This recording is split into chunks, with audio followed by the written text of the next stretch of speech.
It's time for EdTech Mondays, brought to you by MasterCard Foundation and CC Hub. Young people in today's world are navigating a world where careers are changing rapidly. They can now build careers in data analytics, product design, content creation, cybersecurity, AI, remote work, freelancing, gaming, digital marketing, and many other emerging fields. The challenge is no longer a lack of options, it's often too many options. Welcome to EdTech Mondays Nigeria, and this is a platform that facilitates critical conversations on the role of technology in teaching and learning to shape the future of education in Nigeria. I am Damilola Busari, and I'll be moderating today's conversation. In the opening episode, we set the context by asking, what does it mean to be job ready in today's economy, and why traditional qualifications are no longer enough? But having skills is only one part of the journey. Many young people still struggle with another challenge, choosing the right career path. I still have my guests with me.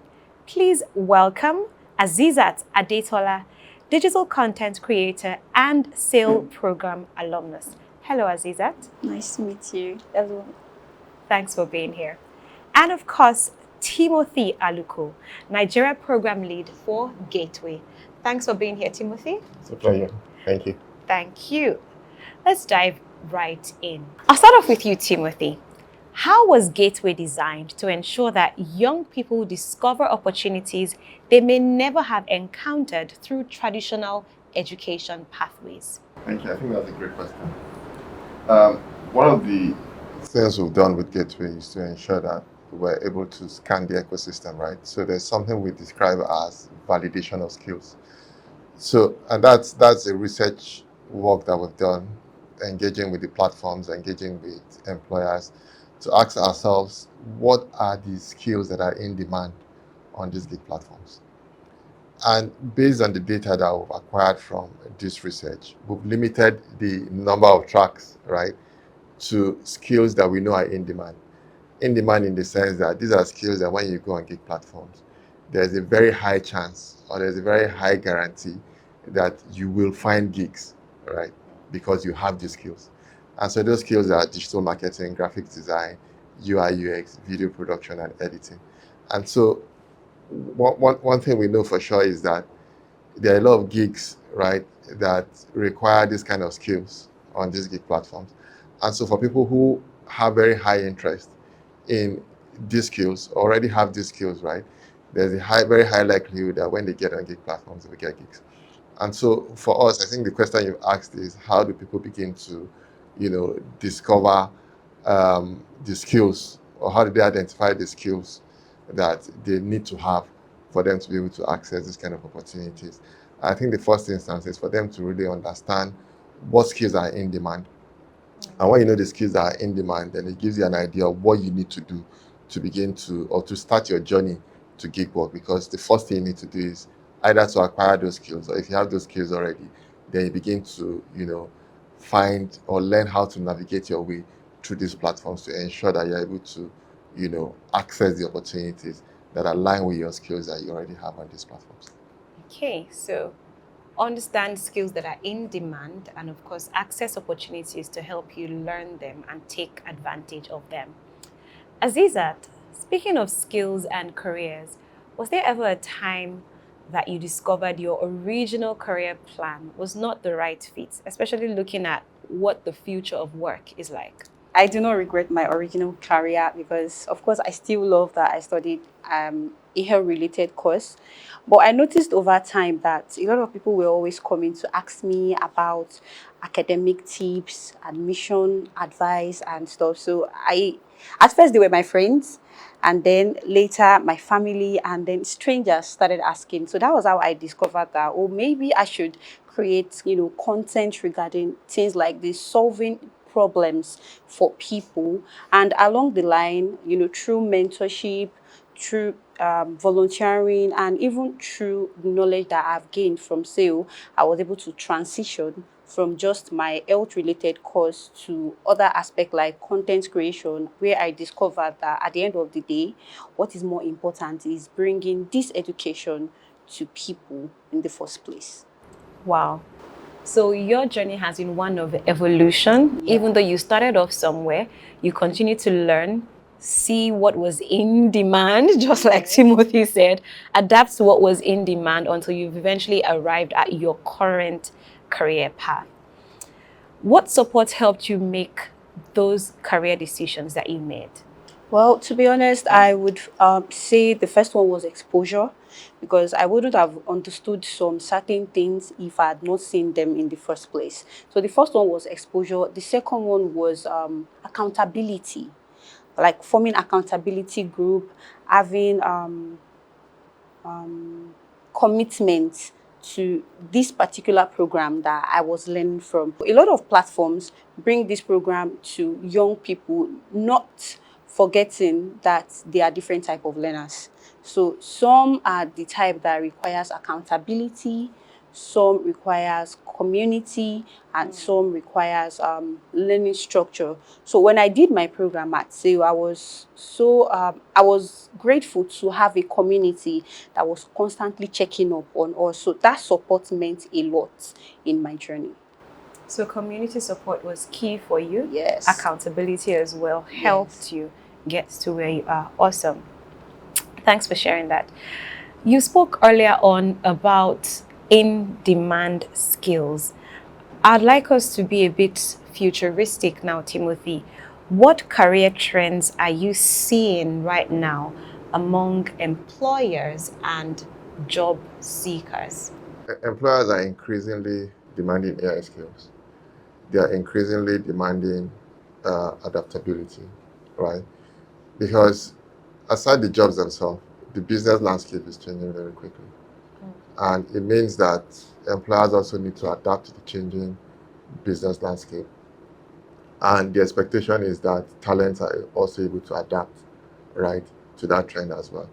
So a few years back, for instance, there a lot of the AI tools that exist across a lot of these tracks that I mentioned earlier did not exist.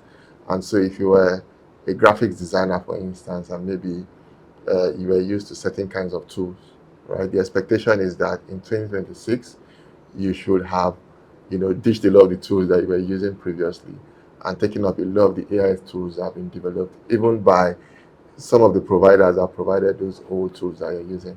Adobe, for instance, has a lot of AI tools today. Yes. Right? Figma, for instance, has a lot of AI tools today that you can leverage on. And these tools are very important because no one wants to pay you to do something that you can do in 2 days. And then it's taking you 2 weeks to do them because you don't know how to use the contemporary tools to do those things.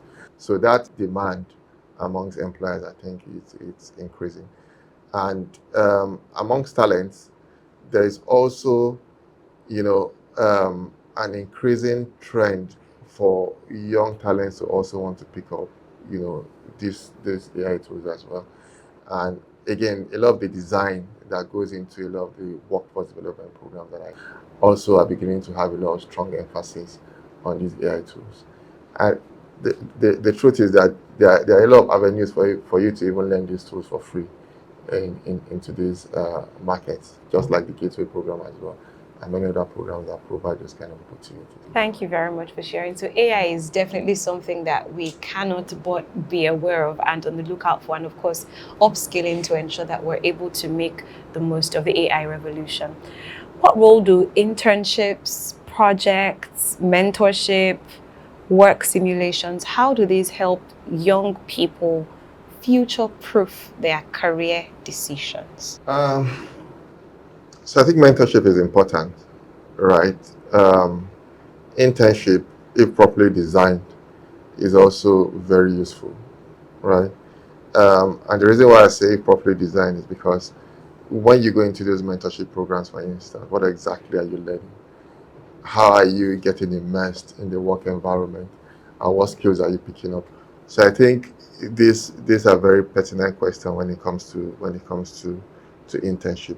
But overall, I think they are very, very useful because at the end of the day, it kind of complements the learning that you've done already, because it gives you an opportunity to be able to acquire some more practical skills before you dive into the ocean, right? You're acquiring those practical skills that you find very useful when eventually you get to the real world situation, right?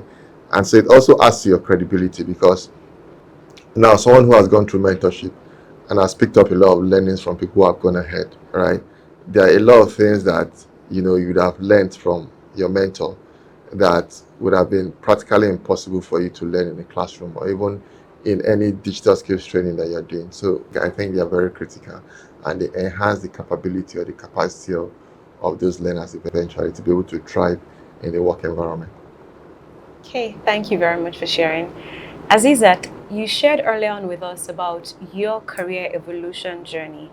Were there internships, mentorships, projects that you were a part of that were instrumental to helping you arrive at your current career path? Yeah. So it's going to be a disservice for me not to mention the word mentorship, because when a newbie is trying to break into the world of tech, it is usually quite difficult, especially when you are still striving to understand what path you want to go into. And that is where mentorship is of significant, role. When I started my tech journey, I was completely clueless because I was coming from, a health-related field. And when I stepped my feet into sales, I was kind of nervous because I didn't have any prior knowledge, and I didn't know what to expect. But because we had a mentor to show us the nitty-gritty, to show us the important things that we needed to know, he was able to fast track us into the employable world, as well as open us for internship roles, because some of the things we learned during the program or were things that we ended up using at our current workplace. Additionally, aside for the technical skills that we were taught, we were also taught the soft skill. Initially, I kind of, fidget at the thought of seeing a camera, but because I was able to build myself, like my personality, alongside the technical skills that I was learning in the project, I could mount my camera, speak to my camera, and over time I grew, an online audience of over 80,000 followers just from seeing and sharing my experiences. So this is where mentorship comes into place, and even internship to help you and position you ready for the job workforce. Thanks for sharing your practical life experience, Azeezat. A key takeaway from today's discussion is that career discovery should not be left to chance. Young people need exposure, mentorship, information, and opportunities to experiment before making major career decisions. As technology expands access to career guidance and workplace experiences, next week we discuss the most important question of all. Can skills actually translate into income and economic opportunity? We'll leave you with this. If you could go back to when you first chose your course of study or your career path, what advice would you give yourself? Share your thoughts with us on social media or via SMS or WhatsApp on 0703 165 0809 or call 0706 402 0742. Remember, you can always continue the discussion on our WhatsApp and Telegram channels, EdTech Mondays Nigeria. Also, past episodes are on YouTube and Spotify. Your feedback will help shape the conversations that we host and, of course, policy dialogues that we advocate for. Thanks for joining us on today's episode. I am Damilola Busari. Bye for now. Tech Mondays, brought to you by MasterCard Foundation and CC Hub.